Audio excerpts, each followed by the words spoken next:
지난 시간에 요나단을 통해서 요나단의 아버지 사울의 다윗을 죽이고자 하는 강력한 의지를 확인한 다윗이 이제는 사울 곁에 있어서는 안 되겠다 하는 것을 깨닫고 이제 도망과 이제 유랑의 길을 가게 됩니다.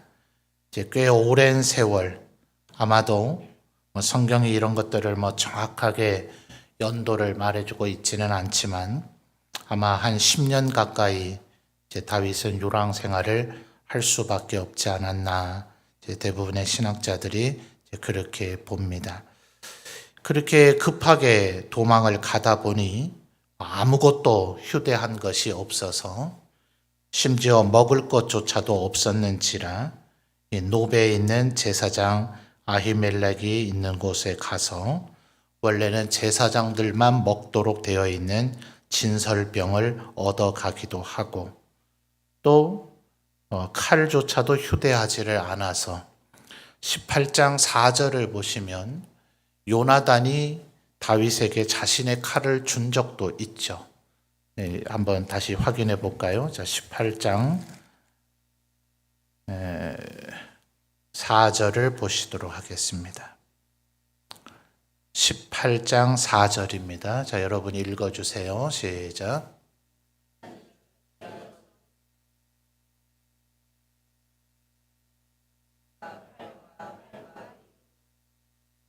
아멘. 자, 보면 겉옷 줬고요. 그 다음에 군복, 그 다음에 칼이 나오죠. 칼과 활과 띠.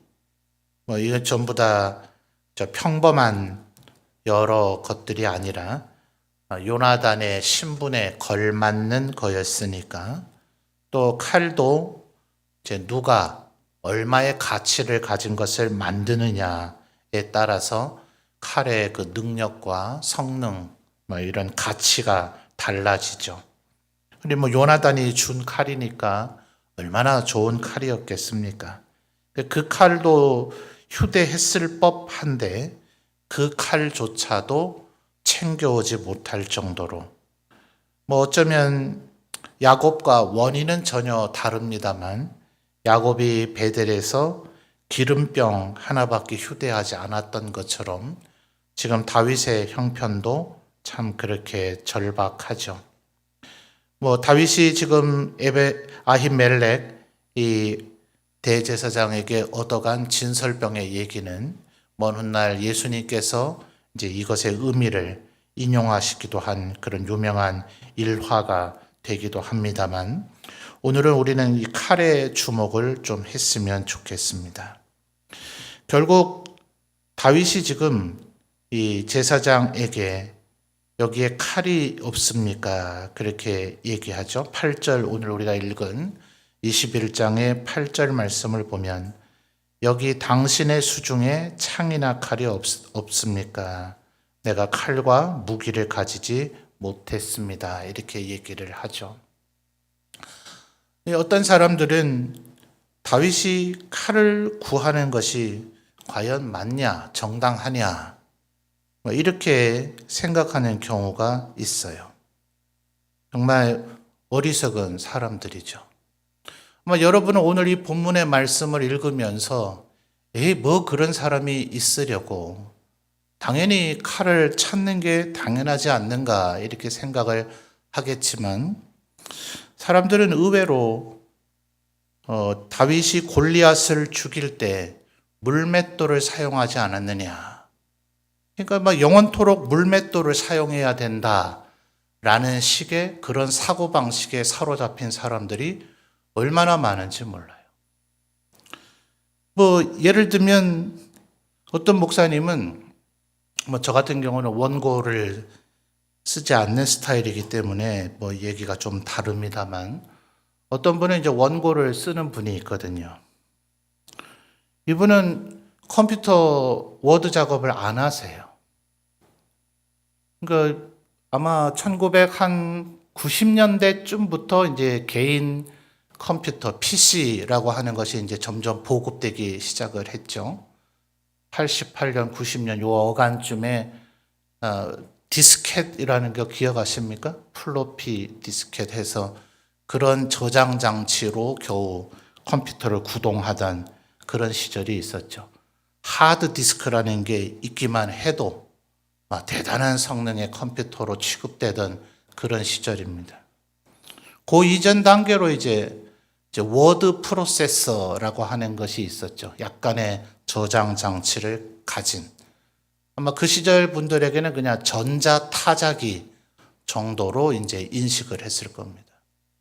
이분은 종이로에다가 그것도 일반 볼펜도 안 된대요. 만년필로 써야 그래야 성령이 임하신다고 생각하시더라고요. 그러니까 이분 밑에서 제가 오늘 별 얘기를 다 하네요. 부교육자 생활을 했는데 한 주 전에 이제 설교한 거를 그 다음 주 주보에 요약을 해서 실어야 돼요. 주보에 한 페이지 반 정도를 이제 해야 되는데 이제 그걸 저를 시키셨어요. 본의 아니게 이제 담임 목사님의 원고, 이건 뭐 부교육자들에겐 거의 뭐 보석함을 보는 것 같은 그런 느낌이 들죠.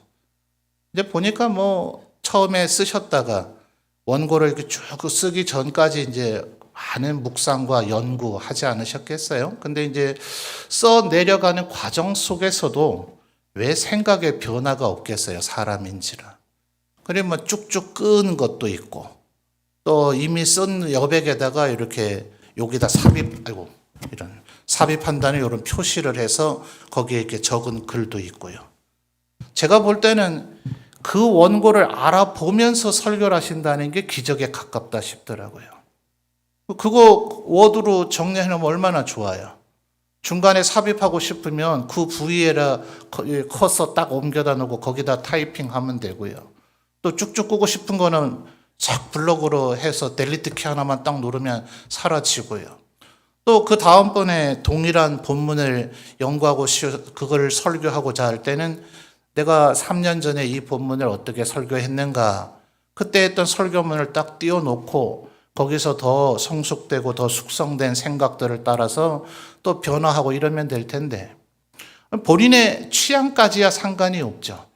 본인은 나는 뭐 죽어도 종이에다가 만년필로 써야만 그게 성령의 기름 부으심이 있는 설교문이다라고 생각까지 하는 거야 뭐 자기의 취향이니 막 그게 뭐 몸이 더 힘들든 팔이 더 아프든 뭐 그거야 본인이 감당하겠다 하면 상관이 없는데 문제는 이제 컴퓨터에다가 이 설교문을 저장하는 사람을 비난까지 하더라는 거예요.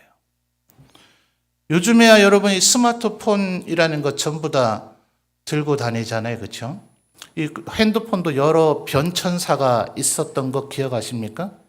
처음에는 아마 모토로라가 그 기능을 있었을 건데 이 폰이 길게 돼 있다가 끝에 한 5cm에서 10cm 정도만 펴지죠. 여기 입 모양에 이렇게 딱 가깝도록. 그래서 모토로라의 기술은 요 끝에 그 수신 장치가 있었어요. 거기로 이제 우리 음성이 들어가는 거죠. 근데 국내에서 만든 모델들은 요건 그냥 액세서리예요. 그냥 모양만 흉내낸 거지 실제로는 요 꺾이는 그 부분에 음성 수신 장치가 있었죠. 아무런 효과도 없는 거예요. 근데 이제 그걸 이제 모토로라께 워낙 히트를 쳤기 때문에 그거 흉내낸 모델로 초창기는 전부 만들어서 그걸 플립형이라 불렀어요. 기억나십니까? 그 다음에 완전히 절반으로 딱 접는 이제 폴더형이 나왔다가 위아래로 밀었다가 내렸다 하는 게 나오다가 이제 지금 이 스마트폰보다 훨씬 두꺼운 PDA라고 하는 모델이 있었습니다. 그게 이제 초창기 스마트폰 형태입니다. 근데 어떤 목사님은요, 목회자가 어떻게 경박스럽게 폴더형을 쓸 수 있느냐. 이건 뭔 상관이에요? 플립형은 목회자답게 경건하고 폴더형은 천박하다. 이게 뭔 얘기입니까? 근데 그분이 지금은 스마트폰 잘 쓰고 계시더라고요. 그래서 제가 목사님 못 뵌 사이에 많이 경박해지셨네요 라고 하려고 하다가 제가 마음에 상처가 되실까 봐 참았습니다. 어떤 교회는 또 가면은 이 남녀 성도가 뒤섞여 앉아 있으면 아주 큰일 나는 줄 알아요. 지금 대부분 이제 많이 섞여 있거든요. 근데 금산입니까? 그쪽에 가면 한국교회 초창기 아예 기역자로 딱 꺾여 있어서 남녀 7세 부동석이라 서로를 거의 보지 못하도록 만드는 이제 그런 예배당 구조가 한국교회 초창기 때에 있었죠. 그러니까 여러분 가만 생각을 해보면 정말 아무짝에도 쓸모없는 것을 가지고 그게 마치 무슨 성경적 진리라도 된 것 마냥 고집하는, 말하자면 죽어도 다윗은 물맷돌 던져야 되는 거죠. 그런 식의 사고방식을 갖고 있는 사람들이 우리들 가운데도 얼마나 많은지 모릅니다. 제가 한 10가지도 더 예를 들어드릴 수 있는데 이제 자기 얘기 나오면 마음에 시험 드실까 봐 곰곰이 생각해 보십시오. 나는 혹시 여전히 물맷돌을 지금 고집하고 있지는 않은가? 뭐 스스로 고집하는 거는 다시 한 번 말씀드리지만 별 상관없어요. 근데 남이 칼을 들고 싸우는 거를 그걸 비난하고 칼 들면 안 된다라고 주장하는 것은 얼마나 어리석습니까? 여러분 사사기 끝자락에 가보면 이게 지금 사사기 다음 이제 시대 아닙니까? 그렇죠? 근데 사사기 끝자락에 가보면 베냐민 지파 사람들이 참 어처구니가 없게도 베냐민 지파 바로 사울의 왕도로 삼은 사울의 고향이죠. 기브아 사람들이 끔찍한 범죄를 저질러요. 레위인의 첩을 향해서. 그래서 이스라엘 지파 안에 내전이 벌어집니다. 이스라엘 사람들도 조금 나머지 11지파도 너무 교만하게 조금 접근을 한 감이 없지는 않아요. 뭐 그럴지라도 베냐민 지파에서는 기브아에서 우리 지파 스스로가 그 끔찍한 범죄를 저지른 불량배들을 우리가 색출해 내겠다. 이렇게 나왔어야 이게 정상적인 사고방식인데 니들이 뭔데 우리 지파 일에 왈가왈부하느냐 이래가지고 결국 내전이 벌어져서 두 번은 베냐민 지파가 이기다가 결국은 베냐민 지파가 남자 장정 600명만 남고 전부 다 전사하는 끔찍한 참변이 일어나게 됩니다. 근데 잘 읽어보셨는가 모르겠습니다만 거기를 보면 베냐민 지파에도 600명이 공교롭게도 살아남은 인원도 600명인데 600명이 다윗 못지않게 물맷돌을 잘 던지는 자들이더라. 그 얘기가 사사기 끝자락에 나와요. 그러나 사무엘서 그 어디를 봐도 말하자면 그들이 그대로 사무엘 시대까지로 이어지고 있었다면 그들은 사울 왕의 측근 근위부대가 될 법도 한데 사울의 부하들 가운데 그 누구도 물맷돌로 싸웠다는 얘기는 나오지 않습니다. 여러분 다윗이 물맷돌을 사용했던 이유는 뭐예요?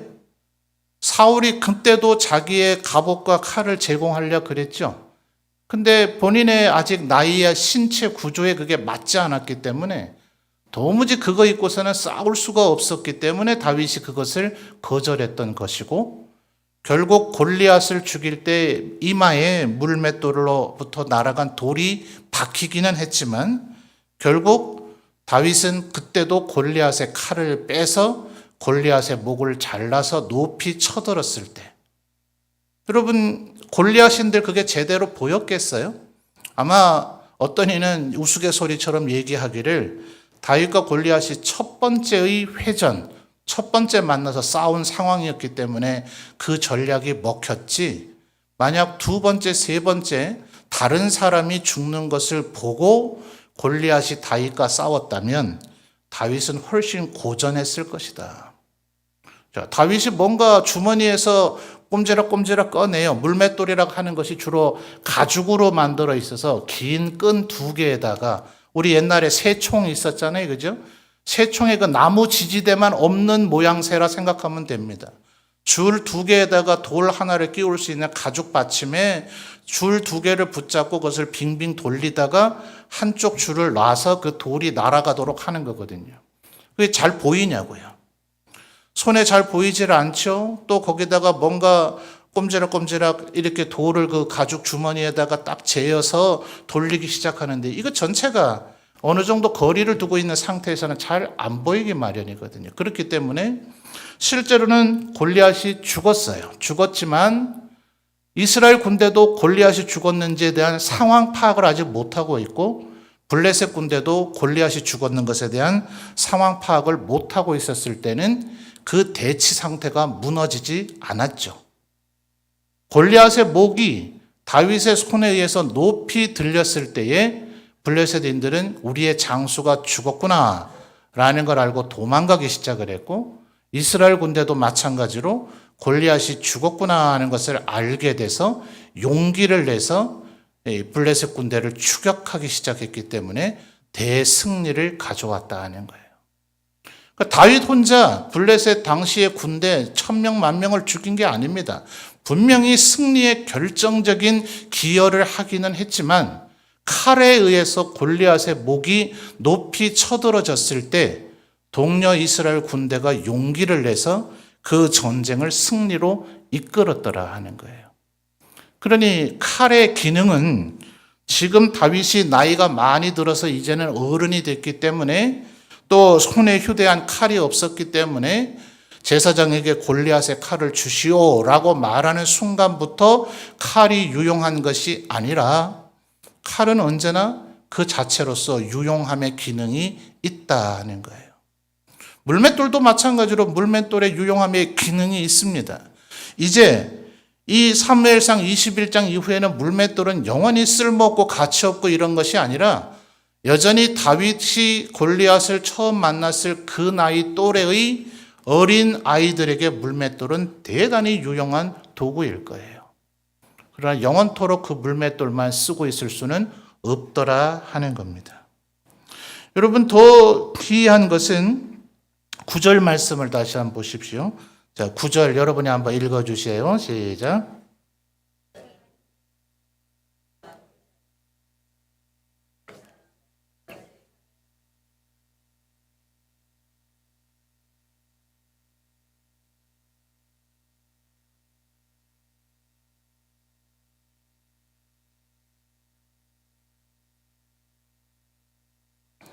아멘. 자, 골리앗의 칼이 어디에 있어요?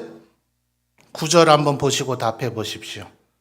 골리앗의 칼이 보자기에 쌓여 어디에 있습니까? 에봇. 이 에봇이 뭡니까? 제사장의 의복으로서 가장 거룩하다고 여겨지는 물품 중에 하나입니다. 골리앗의 칼은 더러운 거 아니에요? 부정한 거 아닌가요? 그걸 어떻게 에봇 뒤에 같이 두고 있죠? 지금 무도한 사울이 이렇게 한 겁니까? 아니면 7절에 나타난 이제 다음 시간에 살펴볼 끔찍한 얘기가 있는데 이 제사장의 집안을 몰살시키는 에돔 사람 도액이 이렇게 한 겁니까? 그렇지 않죠. 제사장 아히멜렉이 그것을 에봇 옆에 같이 보관해 두었더라 하는 거예요. 물론 이 부분은 이 사무엘서 5장, 6장, 7장에 보면 엘리 제사장 시대에 참변이 있었죠. 하나님의 지시도 없고 명령도 없었는데 쓸데없이 전장에 하나님의 법궤를 끌고 나왔다가 블레셋에게 참패를 당하고 홈니와 비스나스는 전장에서 죽고 엘리는 그 소식을 듣고 또 죽고 또 그 법궤는 빼앗겼죠. 그럴 때 그 하나님의 법궤를 블레셋인들이 어떻게 했습니까? 다곤 신전에 갖다가 안치를 해놨죠. 왜 그랬을까요? 일종의 전리품으로 여기기 때문에 그렇습니다. 그것을 하나님의 현현 혹은 하나님의 상징물로 여기는 것인데 이스라엘의 신 여호와가 우리의 신 다곤에게 졌다, 사로잡혔다, 포로가 됐다 이런 의미로서 다곤 신전에 갖다 놓은 거예요. 그러니 하나님께서 오히려 역으로 하시죠. 다곤이 법궤 앞에 절하게 만들고 절하게 만들어도 깨닫지 못하니까 다곤의 사지 육체를 다 끊어버리시죠. 그렇게 하고 독종으로 블레셋인들을 형벌하기도 합니다만 어쩌면 지금 이 9절의 이 부분도 그와 같은 개념이 작용돼서 그럴 수 있어요. 골리앗, 블레셋인들이 패배했다. 골리앗은 이렇게 죽었다. 그리고 골리앗은 하나님에 의해서 패배됐다 하는 개념으로 이것을 일종의 전리품으로 갖다 놓은 것일 수 있어요. 그런데 전리품으로 갖다 놓으면 사울 왕의 왕궁에 갖다 놨어야 맞지 않아요. 더더군다나 블레셋인들이나 뭐 암몬인이나 에돔인들이나 모압 족속이나 그들은 얼마든지 그럴 수 있죠. 근데 이스라엘인들은 그런 개념에 따라 움직이면 안 되죠. 일반 12지파나 또 왕이나 그들은 하나님의 말씀을 소홀히 여겨서 그렇게 할 수는 있겠지만 제사장은 더더욱 그렇게 하면 안 되죠. 왜 그래요? 제사장은 이 제사 드리는 그 개념 안에서도 성소와 지성소도 나누어지고 또 성전 그 성막이라고 이때는 불려지고 있었죠. 성막의 뜰 그리고 성막의 뜰을 구획짓는 울타리 밖과 울타리 안까지 단계에 걸쳐서 아주 거룩과 부정의 성별의 이 구획이 아주 엄격하게 나눠져 있었거든요. 그러니 지금 이 9절에 이 골리앗의 칼을 에봇과 함께 뒀다는 것을 우리가 절대 놓치지 말아야 됩니다. 골리앗 칼은 부정해요? 거룩해요? 그런 걸 논하는 것 자체가 넌센스다 이 말입니다. 우리가 하고 있는 모든 것들의 어떤 도구, 장치 이런 것들은 거룩하고 부정한 것이 아니에요. 여러분 어머니들이 쉽게 드는 예로 이렇습니다. 어머니들이 부엌에서 사용하시는 칼은 흉기입니까? 도구입니까? 그러나 가끔 그것은 경찰에 의해서 아주 끔찍한 살해의 증거 도구로 그것이 이렇게 보관이 되어져야 될 때가 있어요. 칼은 죄가 없습니다. 칼은 아무런 가치가 없어요. 그 칼이 누구의 손에 쥐어지느냐에 따라서 그것은 흉기가 될 수도 있고 유용한 도구가 될 수도 있다 하는 겁니다. 그런데 현대 교회 안에서도 얼마나 이 도구를 여전히 거룩과 그 부정의 개념을 가지고 어떤 것은 써도 되고 어떤 것은 써도 안 된다 하는 그런 식의 개념이 지금도 있지 않는가.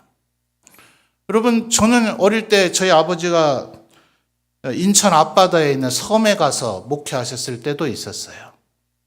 그때 저희 6남매는 아직 한참 학교를 다녀야 될 때이고 그러다 보니까 그 섬에 있는 애들도 육지로 이제 학교를 다녀야 되는 그런 상황이라서 제가 이제 방학 때 아버지 있는 곳에 가서 이제 예배를 드렸는데 말 그대로 흙바닥이에요. 시멘트 하나 발려져 있지 않고 흙바닥에 가만히 펼쳐놓고 그러고 예배 드렸어요. 그때가 1970년대 후반이거든요. 대도시 같으면 그러겠습니까? 여러분 지금 그렇게 한번 예배 드리실래요? 그럼 흙바닥에 가만히 깔면 거룩한 것이고 지금 이렇게 좋은 예배당에서 좋은 조명에 좋은 음향에 좋은 의자에 앉아서 예배 드리면 거룩한 것이 아닌 것인가? 이거 얼마나 무지한 사고방식이냐 하는 거예요. 그럼 도구는 전혀 죄가 없습니다. 도구는 전혀 어떤 특별한 가치를 갖고 있는 것이 아니다 하는 것을 우리가 기억해야 됩니다. 그런데 반전이 일어나죠. 10절을 보십시오. 이제 9절까지의 상황은 어떤 거예요? 9절 하반절에서 다윗이 심지어 뭐라고 얘기합니까?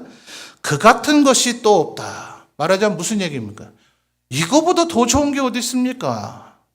다윗이 지금 이 칼에 대해서 이렇게 격찬하고 있다는 것을 우리가 기억해야 되는데 10절에 반전이 일어나죠. 이 그날이 언제예요?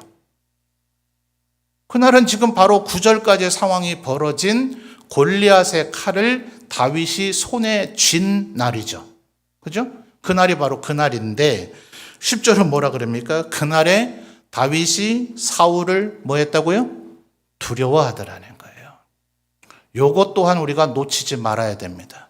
자, 양극단에 빠지기 쉬운 게 뭐냐 하면 죽어도 물맷돌을 손에 들고 살아야 된다 이러는 사람이 있는가 하면 칼이면 다 된다. 이것도 위험하다 이 말이에요. 칼을 손에 쥐었지만 10절에 어땠어요? 그날에 다윗이 사울을 두려워했다. 아니 칼을 손에 줬는데 왜 두려워해요? 아니 그 칼이 더더군다나 골리앗의 칼이었고 바로 자신이 골리앗을 죽였던 바로 11절에서 얘기하는 사울이 죽인 자는 천천히요 다윗은 만만히로다 하는 그 영광스러운 노래를 듣게 만들어 줬던 그 도구 아니에요. 그걸 손에 쥐었으면 이제 모든 것이 다 된 거 아닙니까? 천만의 말씀이죠. 한 4, 5년 벌써 지났지 싶은데요. 코로나 이전에 경기도 어느 쪽에 이제 우리 소위 교계에서도 대전 이남 이런 표현을 씁니다. 대전 이남에 이제 경상도, 전라도, 충청도 이쪽 쪽은 뭐 이런 현상이 벌어지질 않는데 서울, 경기, 대전 이북 지역만 가더라도 뭐 충남, 천안 이런 쪽까지는 이미 거의 뭐 행정구역은 충청도라도 거의 경기권 아닙니까? 거대 도시. 아예 뭐 서울 특별시라고는 주소를 안 해도 거의 서울이라고 봐야 되는 출퇴근 거리가 되는 거리죠. 거긴 정말 무한 경쟁입니다. 제가 아는 분이 자기 지인 목사님이 거기 계셔서 가까이 온 김에 한번 들립시다.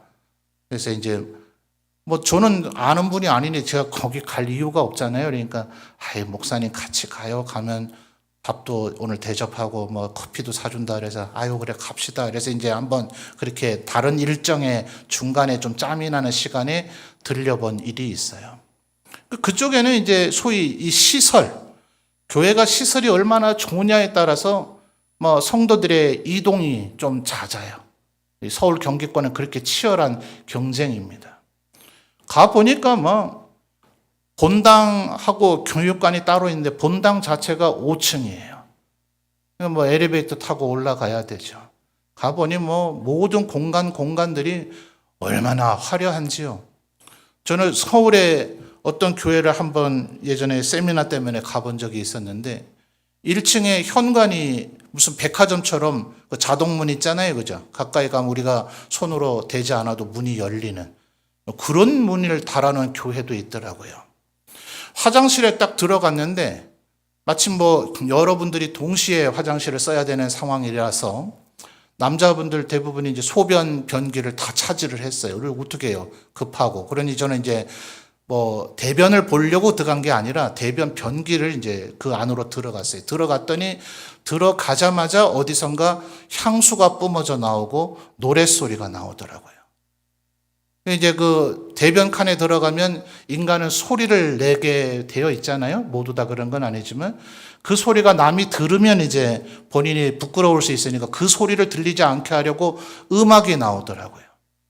그리고 나서 제가 이제 볼일을 마치고 이제 뭔가를 누르려고 했더니 제가 누르지 않아도 물이 자동적으로 나오면서 밑으로 모든 게 다 빠져버리고 또다시 음악 소리가 나오더라고요. 그러니까 이런 화장실이 있는가? 이건 뭐 백화점이나 호텔에서도 제가 경험해 보지 못한 그런 시설을 해놓은 교회가 있더라고요. 제가 지금 예로 말씀드린 교회는 요 교회는 아닙니다. 이제 또 더 심한 그런 최첨단 시설을 해놓은 교회를 얘기한 건데 요 교회는 그만큼은 아니지만 하여튼 교회 건물이 정말 으리으리하다라는 말이 나올 정도였어요. 근데 들어가서 이제 그 목사님을 만나서 이제 저가 아는 목사님과 이제 아는 목사님이니까 두 분이 뭐 야자 뭐 친구처럼 그렇게 하는 관계예요. 그래서 편하게 얘기를 하시는데 아유 부럽다고 막 이렇게 이쪽 목사님이 얘기를 하니까 그분은 죽겠대요. 왜 그러냐?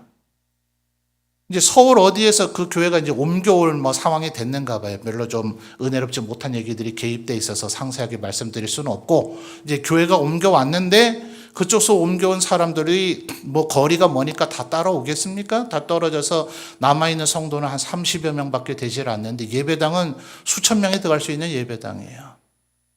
아무도 오질 않는데요. 무슨 얘기인지 이해되시겠습니까? 시설 잘 갖춰놓고 모든 골리앗의 칼을 손에 쥐면 모든 것이 다 될 것 같지만 정작 10절에 그날에 바로 요 포인트예요. 그냥 며칠 지나고도 아니에요. 이 사무엘서의 저자가 성령의 감동으로 절묘하지 않습니까? 다윗이 그 칼을 휴대하고 몇 날 며칠을 갔으나가 아니라 그날에 그 이전까지 두려움에 휩싸여 있었다 그러면 이해가 되잖아요. 그런데 10절은 첫 단어가 그날에 바로 그 칼을 손에 쥔 그날에 다윗이 여전히 사울을 두려워하고 있더라는 거예요. 칼이 두려움을 없애주지는 않더라 이 말입니다. 심지어 12절을 보십시오. 12절을 보면 골리앗 영역인 이제 아기스로 도망을 갔는데 가드로 도망가서 아기스 왕 앞에 갔는데 이 아기스의 신하들이 다윗을 알아보는 거죠. 저놈이 바로 골리앗 죽인 놈 아닙니까? 모르겠어요. 어쩌면 어떤 신학자는 이 부분에 이 얘기를 합니다. 성경은 지금 그냥 다윗의 얼굴을 알아본 것으로 묘사가 되고 있죠. 그죠? 정확한 그런 표현은 사실은 없어요. 다윗의 얼굴을 알아봤다 뭐 이런 얘기는 없는데 어떤 신학자는 이 부분에 말하기를 어쩌면 골리앗인들은 다윗이 손에 들고 있는 골리앗의 칼을 알아봤을 수 있다. 그죠? 우리가 20살 넘고 30살 넘어서 어른이 되고 난 이후에 서로 알던 관계에서 헤어지고 나서 한 5년, 10년 지난 뒤에 보면은 아이고 뭐 얼굴이 똑같네요. 세월이 비켜갔나 보네요. 뭐 이러잖아요. 그죠? 그런데 10대 때 봤던, 10대 초반에 봤던 사람을 한 10년 지나고 나서 못 알아보는 일이 있습니까? 없습니까? 있죠? 현저하게 뭐 키가 컸든지 외형이 변화가 생겼기 때문에 그때는 못 알아보는 경우가 허다하단 말이에요. 다윗이 누군지 사람들이 익숙히 알았다면 다윗의 얼굴을 다 생생하게 기억하겠죠. 그런데 다윗이 골리앗과 싸울 그때는 다윗은 말 그대로 이름 없는, 정말 요즘 현대말로 듣보잡이라 그러죠. 전혀 뭐 누구도 본 적도 없고 아는 적도 없는 꼬마에다가 제대로 무장도 갖추지 못한 제가 누구야? 저 뭐야? 오죽하면 뭐 골리앗도 그랬잖아요. 너 나를 지금 개로 여기고 지금 너 목자 놈이 나온 거냐? 뭐 이렇게까지 말할 정도였는데 순식간에 골리앗이 죽고 블레셋인들은 도망가기 바빴죠. 그러니까 그 전투에 만약 이 10절, 11절에 말하고 있는 이 아기스의 신하들이 그 전투 현장에 있었다 하더라도 다윗의 얼굴을 기억했을 가능성이 현저히 적어요. 지금 10절, 11절에서 도대체 이들이 다윗을 어떻게 알아봤느냐에 대해서 성경이 정확히 결론을 내주지 않기 때문에 보편적으로는 얼굴을 알아봤을 것이라고 우리가 생각하지만 어떤 신학자는 예리하게 말하기를 그 얼굴보다는 다윗이 오히려 손에 들고 있었던 그 칼 때문에 그 칼, 보통은 칼은 그 죽인 사람이 가질 권리가 있죠. 그러니까 골리앗을 죽인 이가 다윗이니까 당연히 다윗이 그 칼을 계속해서 소유하고 있었을 것이라고 상식적으로 여기게 돼 있거든요. 불과 며칠 전에 아히멜렉 제사장에게서 얻었다고는 그 누구도 생각을 안 할 거예요. 그러니 오히려 이것이 만약 골리앗의 칼이 없었다면 다윗은 이곳에서 더 안전했을 수도 있는데 그것을 알아보게 되니 12절 여러분 한번 다시 읽어주시겠습니까? 12절입니다. 시작.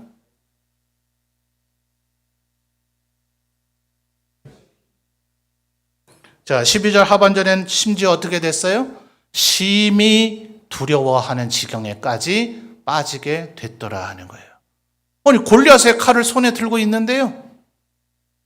이보다 더 좋은 게 없습니다 라고 다윗이 말했잖아요. 이 세상에 이보다 더 좋은 칼은 없습니다. 이게 제일 좋은 칼입니다 라고 말한 그 칼을 손에 쥐고 있지만 다윗의 마음에 스며드는 심한 두려움을 그 칼이 없애주지는 못하더라 하는 거예요. 이런 두려움은 신약시대의 디모데에게도 있었죠. 그래서 바울이 뭐라고 얘기합니까? 하나님께서 주시는 것은 두려워하는 마음이 아니다. 하나님은 우리에게 의와 평강과 희락을 주신다 하는 거죠. 그래 여러분 언제나 기억하십시오. 나는 원래 냉정하기 때문에, 나는 원래 이성적이기 때문에, 나는 원래 분석을 잘하기 때문에, 나는 진단을 잘하기 때문에 아니에요. 마귀 사탄이 부정적인 마음을 주는 겁니다. 정말 긍정적인 사람이라면 그 다음에 대안을 말할 수 있어야 되죠. 이러면 안 돼. 이건 안 되는 거야. 이건 못 해. 안 돼. 이 얘기만 하는 사람은 나는 지금 하나님에 의해 쓰여지고 있는 의의 병기인가 아니면 사단에게 놀아나고 있는 불의의 병기인가 심각하게 스스로 고민해 보셔야 됩니다. 기억하셔야 될 것은 칼은 절대로 유용한 도구이긴 하지만 그것이 우리 속담에도 있죠. 전가의 보도라 그래요. 그죠? 보도, 아주 보검과 같은 칼이 있으면 그냥 무슨 일이든지 그걸로 휘두르고 보는 거예요. 천만의 말씀이죠. 여전히 물맷돌이 유용한 순간도 있더라 하는 거예요. 칼이 비교 우위적으로 물맷돌보다 유용한 도구인 것은 맞지만 칼은 언제나 양면성을 가지고 있다. 장점이 있는가 하면 단점이 있다는 것을 분명히 기억해야 합니다. 분명한 것은 물맷돌이냐 칼이냐의 문제는 유용함이냐 효율성의 문제이지 어느 한 가지가 절대적 우위에 있는 것이 아니라는 것을 기억해야 됩니다. 그러니 진정한 그리스도인은 지금 무엇이 우리에게 필요한 것인가? 무엇이 우리에게 가장 유용한 것인가? 무엇이 하나님께서 원하시는 것인가? 이것을 분별할 수 있는, 그래서 성령과 관련된 묘사를 성경이 할 때에 분별이라고 하는 단어가 많이 따라다닙니다. 성령은 분별입니다. 분별을 잘 하시는 우리 성도들이 되시기를 바라요. 물맷돌 고집하지 말고 칼을 전적으로 신뢰하지 말고 우리가 신뢰해야 될 것은 오직 하나님이시다. 하나님을 신뢰할 때는 내 허리에 칼이 있거나 없거나, 심지어는 물맷돌이 있거나 없거나, 또 600명이 있거나 없거나, 훨씬 한 10장 정도 더 지나가면 나오겠습니다만, 다윗에게 있었던 그 최측근, 마지막 압살롬의 반란 때까지도 곁을 떠나지 않고 배반하지 않았던 그 600명조차도 다윗을 배반했을 때가 있죠. 그래서 성경은 말하기를 다윗이 심히 위급했으나, 군급했으나라고 예전 개역 성경에는 번역되어 있었어요. 다윗이 심히 위급했으나 하나님으로 말미암아 힘과 용기를 내었더라. 우리가 힘과 용기를 낼 수 있는 것은 물맷돌도 아니고 칼도 아니라는 것. 그러나 일상의 삶에서 우리는 언제나 효용성과 유용성, 무엇이 더 진정한 가치 있는가를 분별할 수 있어야 된다는 것을 늘 기억하시며 살아가시는 우리 모든 성도들이 되시기를 바랍니다.